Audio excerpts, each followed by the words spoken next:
Welcome to Make Your Mark podcast, where guests share their experiences, insights, and tactics to help you accelerate your business.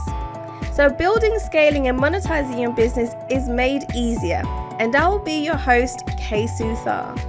Hey guys, welcome back to another episode of Make Your Mark podcast. And oh my goodness, I am so excited for this episode today because I've got an amazing guest for all of us. In fact, her name is Katherine. Katherine is a physically and neurodiverse woman herself. Built her career on inclusive innovation in people operations and HR tech. She lives by the motto that different is not a deficit. In 2014, she founded Titan Management, a national people's operation consulting firm. And then in 2021, she shook up HR tech by designing the first ever fully accessible anti-bias applicant tracking system, plugin that fires the resume and showcases company diversity. Featured at Web Summit, HR Disruptor, SHRM, and London School of Business. I'm so excited for that because I am based in London. You guys already know that. She makes an energetic, interactive, education-based speaker who always brings some spice. Oh, I'm from India. We love our spice too. This is going to be an epic episode. Please welcome everybody to the stage, Katherine McCord. Oh my goodness. I am so excited for you to be here today. I think that's my favorite intro I've ever had, ever. I'm glad. Thank you.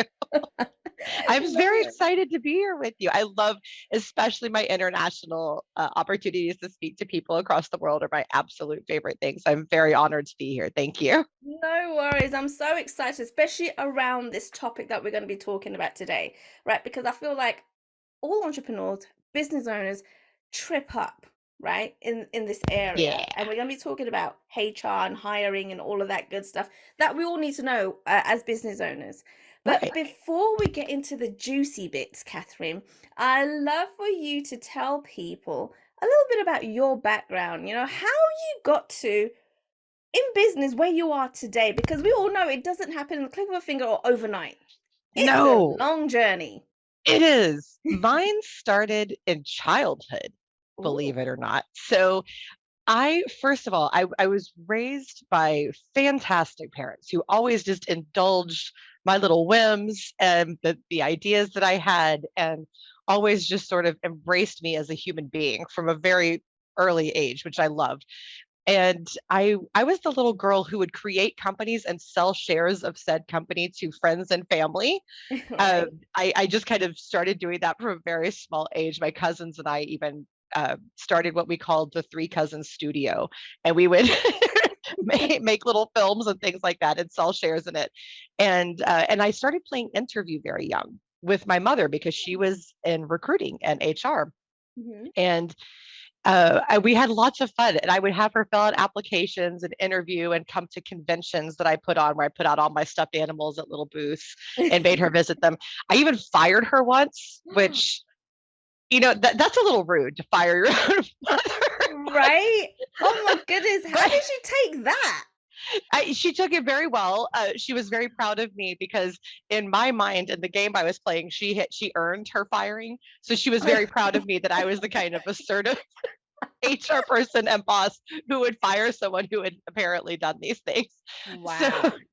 So I just kind of from a very young age had an inclination towards business, towards HR, which at that part I kind of tried to deny for years. Like, no, I don't want to do that. I just want to be in leadership. And then I fast forward, I did a lot of work with startups in my career, and I freaking love startups. I love startups and growth stage companies and helping them reach their goals and building a business. I knew what that looked like from a very intimate standpoint, because I not only worked for them, I would work hands-on with the entrepreneur themselves, right? Yeah. And in either leadership or like an executive assistant type capacity. So then I ended up working at a recruiting agency. Yeah, a startup recruiting agency in Dallas. And I really loved the work, but I hated how people were treated. And I hated how uninclusive it was, which I didn't really have the right terminology at that point in my life, I won't lie, but I didn't like how it was being done. And so with the owner's blessing, I struck out on my own and started Titan. And it started more on the recruiting side. And now we've kind of evolved into people operations and a lot of inclusion work. And I couldn't be happier with where I'm at. And then I accidentally invented a technology a couple of years Wait, how do you accidentally invent something awesome? You have no sleep and then have to head to the airport at 4:30 in the morning. What? So and then it just pops into your brain. It's right. Yeah, it's like a sleep deprived vision. And then it just became a whole thing. And I've really enjoyed it. It's been an interesting adventure because I have no background in technology. I cannot code to save my life. I built exactly one feature all by myself, and it's the ugliest feature on the entire technology. But it's there, and I built it, and I'm very proud of it nonetheless. So, but it's been an interesting adventure. Like you said, it's never a straight and narrow path, right? It's all over the place, and and it even just during the Titan journey, which is almost 9 years now, it's been no straight arrow, trust me. Weaving and winding all over the place. Yes, for sure. And there's one thing that you mentioned earlier, that you love working with startups, right? I know there's a lot of people that really cannot stand working with startups. And it's a unique world. It is definitely. But there was one thing that you said to me off camera as well, right? I know we're gonna kind of like let people know the little secrets that we've had conversations off camera now. You said that the one thing that you thrive on, that you absolutely love, is when you see people have those light bulb moments, the transformations, right? The breakthroughs, right? Which completely makes sense to me why you love working with startups, right? And the fact that you're a coach that thrives on that wants to see those kind of results, is exactly why people need to work with you. Right. Thank you. I agree. People do need to work with me. But I love that light bulb to go off. And that is part of working with startups, right? So I kind of liken working with startups to teaching a kindergarten class, right? You kind of get them before they're, at a stage where they have their own ideas, and they've kind of, or they have some ideas, but it hasn't quite formed. They don't quite know what to do with it yet. And you get to watch that progress. And even the things that they thought were so concrete, when you learn together and you grow together and you see, oh my gosh, like, no, there's this whole other, opportunity to do it this way. And that light bulb goes off and you go in a whole new way, and things become easier and they become more profitable and people become happier and the retention kicks in. That's amazing. That's a really cool process to be part of. Absolutely. Now, you've also mentioned that you've worked for different companies. You worked in a recruitment agency, right? And you said that people weren't getting treated properly. And now, I've worked in corporate myself. I know exactly what that looks like, how that feels, right? Yeah. And it is absolutely awful. It gets very political, right? And it is very much you and them, right? With a hierarchy. Right. Now, what kind of differences or changes have you seen when it comes to HR in corporate and then HR in business? Ooh, that's interesting. So HR is starting to evolve, right? So we're even starting to move away from calling it HR into people operations to kind of put the focus back on the humans, right? That's kind of the big call right now, which, by the way, that's what it was always kind of aimed to be, just kind of got like hard left, and HR was originally designed a little bit more to protect the company. And now we're starting to move away from that as well, where it's more, and that part's kind of happened slowly, right? So there was this evolution of, hey, we need to be more impartial, and we need to kind of be that kind of mediator type force, which is good. You need that in this type of situation. And then now it's even gone further of, we also need to be taking care of the humans. We're going to take the extra step and preemptively take care of these humans. Now, what's interesting is there are a lot of corporations that are still fighting this. which is weird to me. Yeah, why would they do Because, that? well, they have a very backwards idea that it doesn't help them to do these things. It doesn't help them to be inclusive. It doesn't help them to take care of their people. Wow. They actually don't realize. And what's interesting is there's so many scientific studies that say otherwise, that say that people work more effectively when they are comfortable. They are healthier and happier, therefore they call in less and they're going to stay with you longer. It makes sense to take care of your humans. It makes good business sense to take care of your humans. Right. Not to mention your branding. And nowadays people are paying attention to that, even on the customer side. If you have a brand for not taking care of your humans, you actually do lose customers. Even some of the mega brands have started noticing that and had to start correcting to fix their problems. Right. And so I guess people that are kind of fighting it are those that don't want to kind of move with the times and change and evolve and get better, right? And again, this is something that I hear all the time when it comes in a corporate world, right? Like, this is how we do it, this is how it's always been done, and this is what we're going to stick to, right? Ego defense. And by the way, okay, if you say, I'm sorry, I have to say this. This is one of my soapboxes. If your only reason for doing something is that that's how you've always done it, that is a stupid freaking reason. Stop. Stop.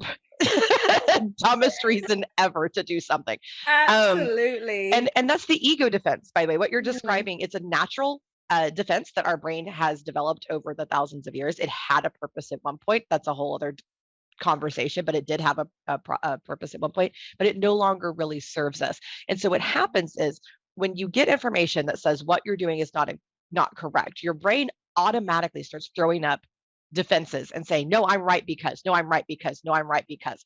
And that stops you from wanting to evolve. So one thing that I teach a lot is, instead of responding with ego, respond with curiosity.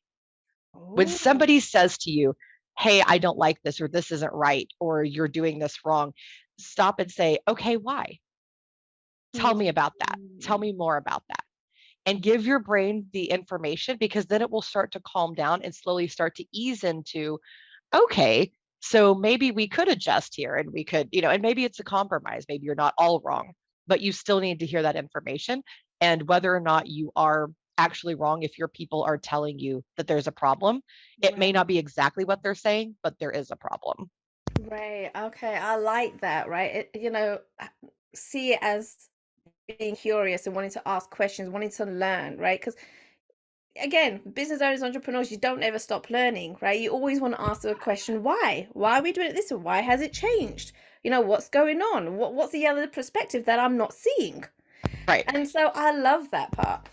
And so I guess what kind of, or how has it shifted from it being this traditional HR department that's very structured, right? How has it changed? What's changed? Why is it changing? It's changing because it needs to, Oh, honestly. okay. And with the world the way it is today, we can't leave things the way that they were. It's just not going to be accepted anymore. So it's changing in a way to take care of people. So we're focusing more on what the humans need, less on just what we think the company needs, which they Right. often tend to kind of actually go hand in hand, but we're just kind of learning new ways to view that, putting more emphasis on paid time off, benefits, mental health. Oh my gosh, folks, if you don't have mental health care benefits, you're missing the mark. That is the thing, especially if you're in a service industry where you have people on the phone dealing with customers. Get mental, trust me, dealing with customers is not easy. People need mental health care after a day of that, trust me.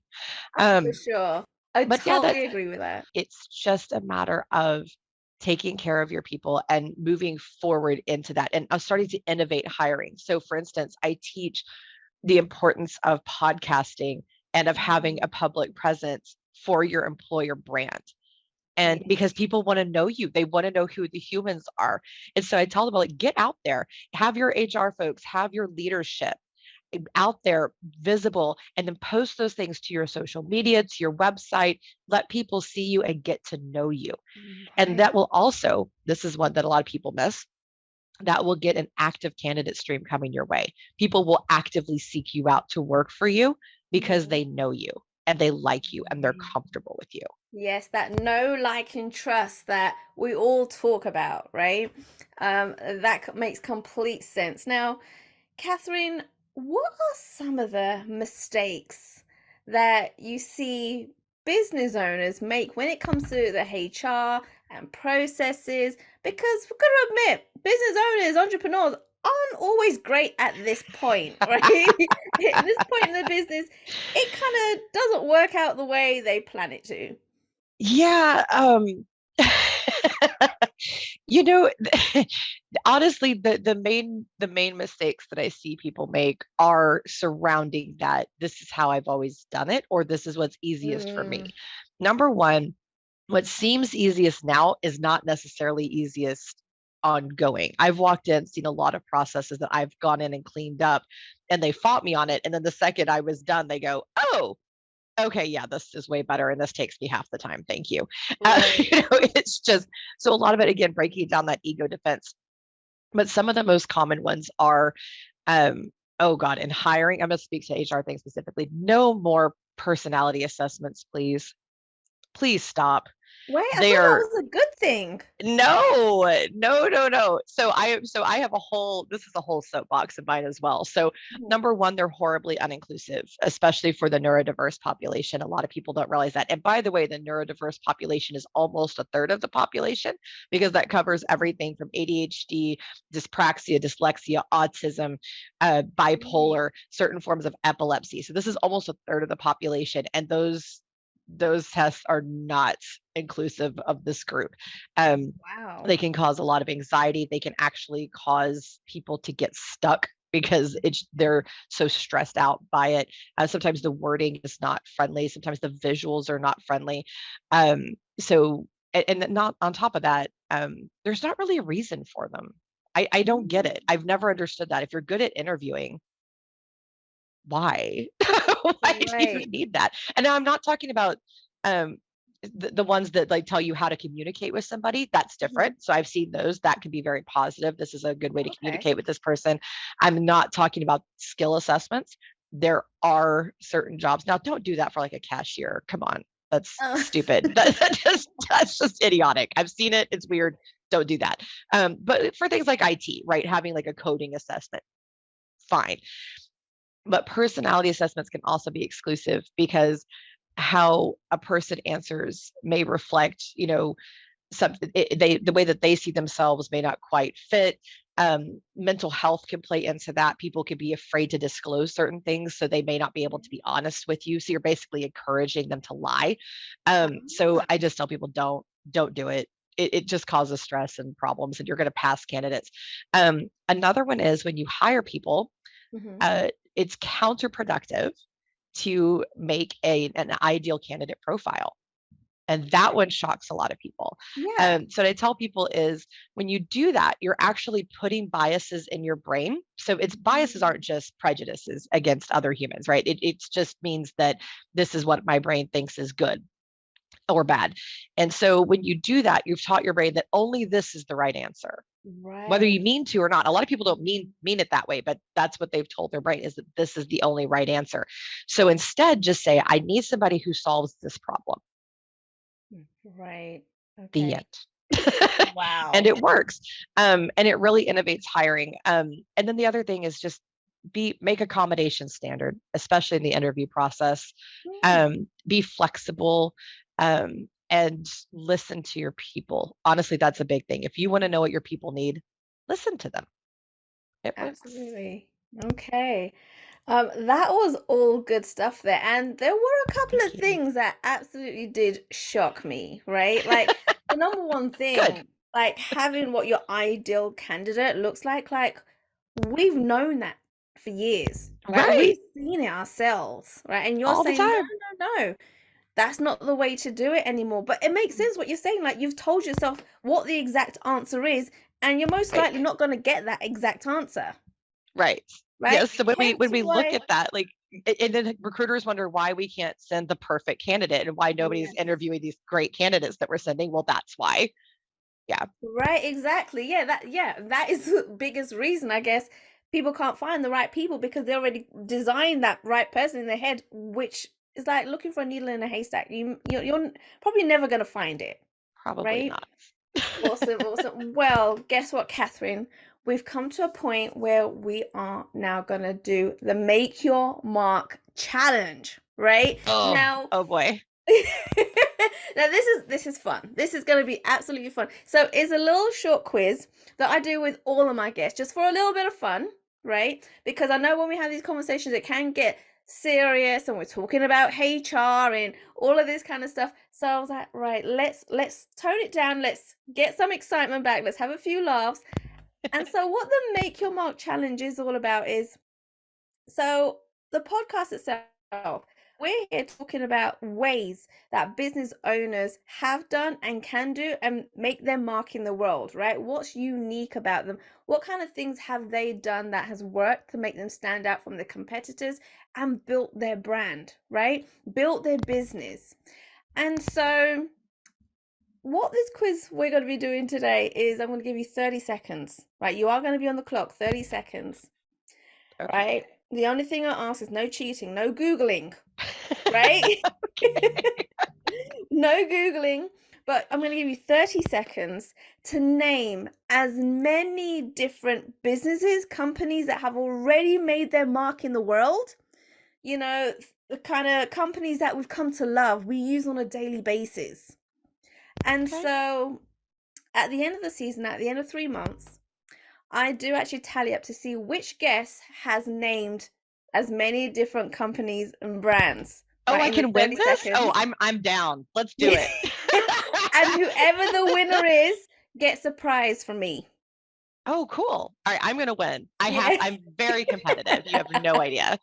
Oh, me too, most definitely. So I'm just gonna get the timer up on the clock and we are gonna get this going. Let's see. Okay. Perfect. So like I said, 30 seconds, as many brands, businesses that you know that have made their mark, that we have come to love, we know them on a daily basis, we use them. Oh, wait, real quick. Do they all have to be things that people will necessarily recognize, or can it just be businesses that are making a mark and are doing something awesome? So it's got to be brands that we have come to love and know. Okay. So popular brands. Got it. Yeah, because they have made the biggest mark in the world, right? Okay. And so we got 30 seconds. You're on the clock, and it starts now. All right. Google, Twitter, Facebook, LinkedIn, Instagram, Snapchat. Let me think. Oh God, Tesla, Ford, Chevy. Let me think. Oh my God, this actually is harder than you would think. Express, Gap, Dolce and Gabbana, Gucci, Michael Kors, Calvin Klein, Tommy Hilfiger, TJ Maxx, Ross, Charlotte Russe. And stop. Oh, Oh okay. my God. You know what? You did really, really well. Oh Thank my you. goodness. You really are competitive. Let's take a look. Let's take a look. You've got, I'm just going to calculate this, 20. Oh my Sweet. goodness. Sweet. That is awesome. That is absolutely awesome. Well, thank you for playing the Make Your Mark challenge. That was fun. I like that. Like, do you know what? You really had these brands coming off of your tongue like it was really easy. Like you were reading it from a script, right? I just started like thinking about it. Looking around the room helps. I was like, okay, what do I have? Like what?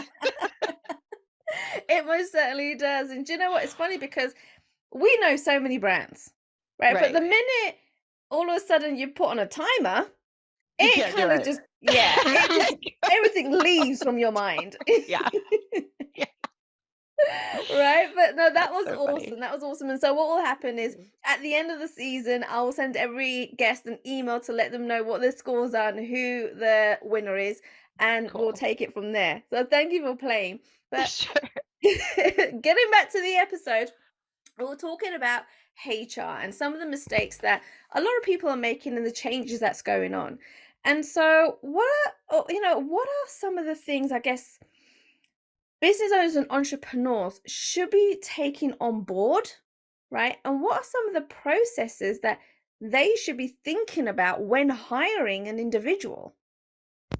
That's a good question. So, again, make accommodations standard. And what I mean by that is make sure that your candidates and even your hired employees are comfortable at all times. So, over 50% of the population can benefit from some sort of accommodation. So, just make them standard options. If you want information on that, you can reach out to me. Go ahead and be public, have a public facing appearance, because that's how people get to know you. Have a voice out there, and let people really connect with you. Also, on the back end, there are internal podcasting systems that you can use where your leadership can podcast to your folks. Do that. Let them get to know you. That's a great tool. Also, make sure that you're inclusion focused, and inclusion cannot be exclusive. So you don't get to pick and choose. And that doesn't mean tokenism. Just want to throw that out there. Tokenism helps literally nobody. And then the kind of the last thing I would say is make sure that your HR tech is up to speed. So a lot of the applicant tracking systems and HRIS have not really evolved much in the last 15 years or so. So make sure that you're bringing it up to speed. A lot of them can be evolved. A lot of them are customizable. If they're not, just get a new one.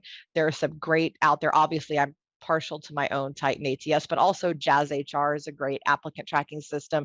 Greenhouse is decent, not one of my favorites. And for customizing kind of more expensive options, Salesforce Recruiter is actually incredible. Okay, so I'm so glad you brought this topic up about tech, right? Because when people think about HR, they don't think about tech at all. No, nope. And so, why is tech important when it comes to HR? And I guess also, I would love to learn a little bit more about the tech that you invented while you were sleep deprived. While I was sleep deprived. Yeah. I invented a tech while I was sleep deprived. That is exactly what happened. A person without a tech background. So HR tech is very important because so for people who don't know, applicant tracking systems are CRMs for humans. This was invented as an answer to things like Monster, Indeed, things like that. When the people started getting mass influx of candidates, they needed some way to take care of them and organize them. So think of it as a CRM for people. And then there's HRIS, which kind of manages things like benefits, payroll, time off, things like that. That's kind of what it's used for. Kind of cycles people through. If you move them through the company, the HRIS helps with that. So that's kind of what the two main technologies that you're going to see are. And it's important, for organization. It is. You've got to stay organized, and like ever. Honestly, it's not. I was going to say in today's world, but that's not it. Just ever. Just be organized. Be an organized human, especially if you're in business. And then also they are important for inclusion purposes, and in terms of having the correct one. So you don't want to have one that's that causes stress to your applicants, that causes racism. So this is a new thing that a lot of people are not paying attention to in their applicant tracking, is that they are asking questions that can be illegal, that are discriminatory, and that are very off-putting to candidates. So, and some of it I think is a misguided attempt to be inclusive, but I'm seeing a lot of, and this is actually an international problem right now. I'm seeing a lot of questions about sexuality. What is your disability? You. What is your age? Which is super discriminatory. You are not supposed to ask that. Cut it out. It's very strange. So you have to really make sure that you're taking care of yourself. Also, repeating questions over and over again gives people a sense of anxiety and a sense of, okay, what are you trying to do here? This is very weird. And then there's just, for people with dyslexia and ADHD and autism, there's all different kinds of little things that can come into play. So when I invented my technology, it was because I hated most of the applicant tracking systems that were out there. And I use hate accurately there. It was like a real, just point of contention. And with most of them, and that's because they're not designed to be inclusive, B, to remove bias, and C, they are not designed to properly present a candidate to the hiring team. So when I invented my technology, I made it fully accessible through a partnership with UserWay, where you could even click on a diagnosis that you have and it will change the whole site to make it more conducive for you, which is really cool. Right. And that even includes things like visual impairment, things like that, which is great. Then we have it's designed by the neurodiverse for the neurodiverse, so everything's kind of more friendly there. But then it's also designed by a hiring professional for hiring professionals. And I got a bunch of my recruiter and HR friends together, and even just hiring managers, people that were not in HR, and we all agreed unanimously, actually, on how a candidate should be presented, what it should look like.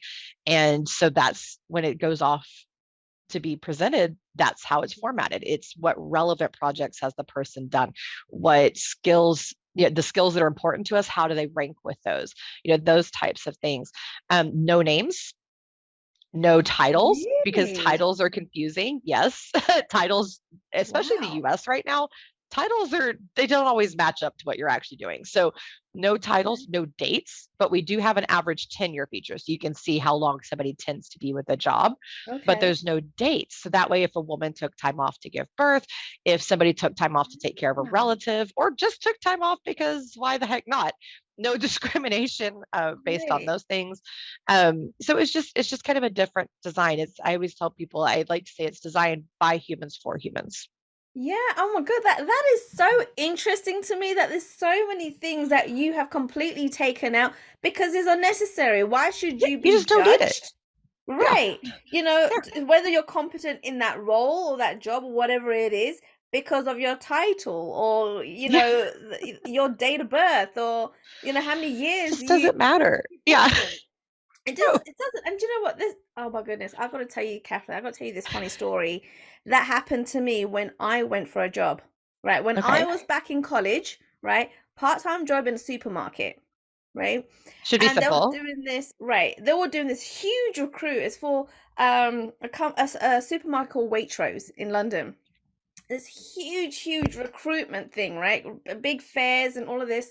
And they were looking for like college students, right? To do shift work, work Saturdays, all this kind of stuff. And I was like super excited. I was like, yes, I'm going to be making some money while I'm a student, right?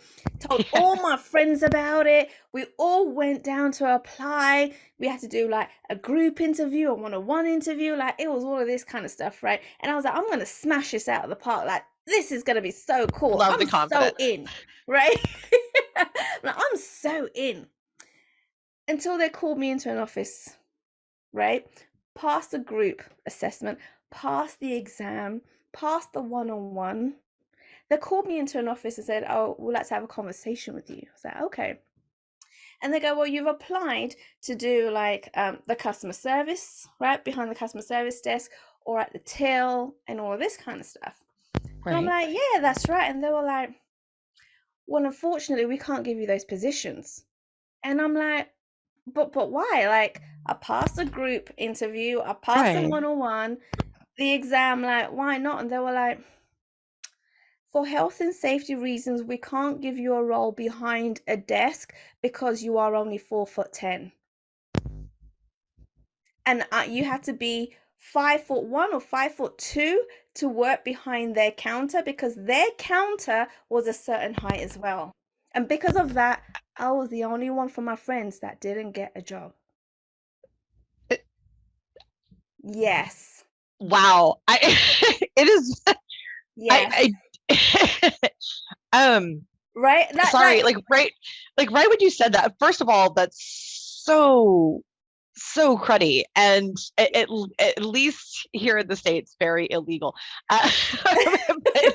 Although, you know what, height is not really a protected status unless you're below a certain height, but it's the whole thing. But that's so gross. But the other thing that kept playing in my head is there's an episode of a TV show that my husband and I watch called The League, and it's about a bunch of people that play fantasy football. And there's a whole episode about how one of the characters is a height supremacist and only wants to work really onboard players that are a certain height. And I'm like, was this person a height supremacist? Like, what the crap? Like, what difference?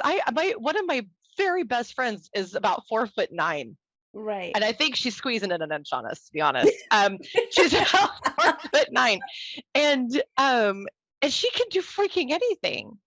Like, This is it. I don't Yeah. understand. Like, and it's called a stool or a box. Like, I don't think it can't be that hard to accommodate that, right? Like, absolutely.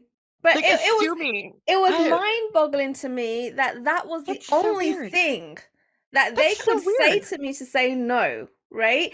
And I was how like, is that a safety issue? Wait. Now now I need like the mechanics of this. How is there a safety issue? That makes no sense. How awful. You know what the other funny thing is, right? They said no to me, but then guess who hired me next? The Metropolitan Police. I then became a police officer. They had no issues with my height whatsoever. I love it. Right? I love it. And so I look back and I'm like, how does that even make sense? A supermarket said no, but I could be running around on the streets chasing bad guys, right? And that was not an issue. Nope. Actually, one of my favorite stories ever about things like that, this was actually a sexism story, it was a company that it was a company I worked for a while back, and they did security. And they had a manager that came to me and he said, I can't have women in this position. And I said, why? Yeah. And he goes, well, they're not strong enough to have to tackle or manhandle somebody or this, that, or the other. I said, okay. And so I walk out of the room and I come back in with a woman who was about your height, by the way. Her name was also Katherine. And so she and I had a whole thing about that. And I brought her in and I said, this is Katherine. And she is an ex-Marine or former Marine. They like to say former. She's a former Marine. And she is, I said, she's one of our officers. And she just took down a 260-pound man on a train, tackled him to the ground, cuffed him. Yeah. And so I need you to look at her and tell me exactly what you just said to me. Yeah. And he just kind of hung his head. And I'm like, it's the individual, first of all. Like, stop assuming, stop assuming, stop picturing the ideal candidate. Stop it, because you never know. And sometimes these smaller people and even women can be extremely tough. And how that means that you can't be a cashier is just baffling to me, but that's a whole other yeah, like that. Do you know what? It was so fun because I was so young. It kind of destroyed me. I was like, I'm never going to get a job again. No one's going to hire me because of my height. Okay, but I want to hit on that because that's exactly the message that you send. And when you when you assign disability, which is essentially what they did to you, they essentially said to you, you are disabled, you cannot do this. When you assign disability to somebody, you break them down.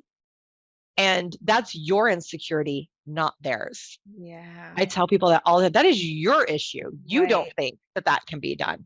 I have seen the craziest things. I literally watched a video not long ago of a person in a wheelchair who was moving furniture for a living. Like, I would have never in a million years thought of this. Like, honestly. But it can be a thing. So I tell people, don't assign, again, don't picture, right? Don't picture that perfect candidate. Don't picture what you think they need to do. Ask the person, can you do this? Is this a job that you can do? And that's the end of the discussion. Yeah. Period. Yeah, most definitely. And one of the other things is, I guess you don't really know what the person is capable of until you put them in that role. Right? They may surprise you. Right. Yep. Oh gosh, yes. I've been surprised several times. Yeah. I had people think I was insane because I hired a woman who was well over the age of 60 to be a junior recruiter and to completely train her in recruiting. And they thought I was bonkers. And she ended up being one of our top recruiters. And I'd be like, see, yeah. She's great. She was wonderful. And people related to her and they liked her and they kind of bonded to her. And it's just, stop assuming. It's so crazy. I have a good friend who has 7 children, is very public about this. And she is constantly talking about her 7 kids and they're great. And so a lot of people are like, oh, well, you can't hold down a job or you can't have a responsible job because you have these 7 kids. So you couldn't possibly be like an executive or something like that. She goes, What? I absolutely can do that with 7 children. Wow. I mean, I just, yeah, you know what? Like again, like what you said, just don't judge a book by its cover. Don't judge them from the one conversation you've had with them, right? Like the best way, I guess, and being a leader, right? Being a leader, being a business owner, is to throw people, I guess, in the fire pit. That sounds so bad, but throwing people in the fire pit yeah, and seeing, right, yeah, how they're going to work this out, challenging yeah, people, right? And if yes, they're not, guess what? If it doesn't work out, then you can say, you know what, we gave you a chance, it hasn't yep, worked out, and that's the end of it. yeah. The end. It's very simple, but people will surprise you. And attitude and desire goes so far. They Oh do. yeah, People really overlook that. And like your enthusiasm for that grocery store job, they missed out. You were yeah, so stoked. You even brought them other candidates. yes, Like, what was wrong with exactly. these people? I would have hired you in 5 seconds. Like what in the world? I don't know. But yeah, give people a Right. chance and get to know the human, not just what you see. And when somebody comes in who is different than what you expected, who is maybe different, physically diverse, who is maybe neurodiverse, who is maybe age diverse, give them a shot. Give them a shot because they will surprise you sometimes and be some of the most incredibly competent, wonderful people you could have Yes. ever imagined. Yes, yes. And because you've taken a chance on them, oh my God, their loyalty to you Yes. and going the extra mile will be Yes. astonishing. Absolutely. 100%. Yes.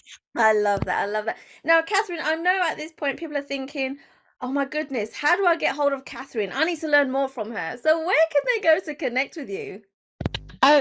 First of all, LinkedIn. I eat, live, and breathe on LinkedIn. So come Yes. find me on LinkedIn, Katherine Mhm. McCord. I think I'm one of like 2 Katherine McCords on all of LinkedIn. So just come find me. It's Katherine with a K. And then also titanmanagementusa.com. Titanmanagementusa.com is my website. And then also my show, Career Launch Live on Fridays, 10 a.m., live on LinkedIn, Facebook, and YouTube too, but we don't really get an audience there, honestly. And then it will roll over to iHeartRadio and Spotify as well. Brilliant. Awesome. Awesome. Now, before we come to the end of this episode, I feel like I can speak to you forever on so many different Same. subjects, right? We're having so much fun right now. But I mean, you've decided as a business owner, entrepreneur yourself, to use guest podcasting as a way to market your business, your services, yourself to gain the know, like, and trust. Why did you decide to use this, I get a marketing process to get yourself out there? Because my entire brand essentially is me. Right. And so it's the best way to let people get to know me. And then I also, because I teach it as a tool to my clients as part of employer branding. And so Yeah. it's a great way to kind of showcase that and how useful it is um, and how you can really spread good information on top of that and help the world learn and become a better place. It's just a great way to really showcase your expertise. Right. Absolutely. And you're able to speak to people on a global scale in the comfort of your own home. Yes, Right. Which is always exactly. awesome. Always It awesome. is. Fantastic. Now, have you found guest podcasting, right, to be something that works for you and your business and your clients and really kind of helping you get out there? 100%. 100% from every angle, from employer branding to marketing to just having a brand. My speaking career, a lot of it came from the podcasting, things like that. So 100%, I preach this constantly to people. Get on podcasts, be out there, let people get to know you. It works even for job seekers. I tell job seekers to do this, like get on a podcast, because when people see you and they see that you're an expert, plus Mhm. how cool do you look sending a link to your podcast episodes and your guest spots to an employer? How many people do that? They don't. You will stand out. Oh, most definitely. You'd be totally be making your mark right there, Right? right? Oh my goodness, that is awesome. Thank you once again, Catherine, for coming onto our show. It was an absolute blast. I had so much fun speaking with you. Thanks again. Absolutely. My pleasure. Thank you for having me. Thanks for listening to Make Your Mark podcast at www.makeyourmarkpodcast.com. Make sure you hit that subscribe button so you get this and every other episode that comes out. We have lots of great stuff coming, so make sure you hit subscribe so you don't miss it. And thank you in advance for all the reviews and comments. I appreciate it so much, and I look forward to serving you in next week's episode.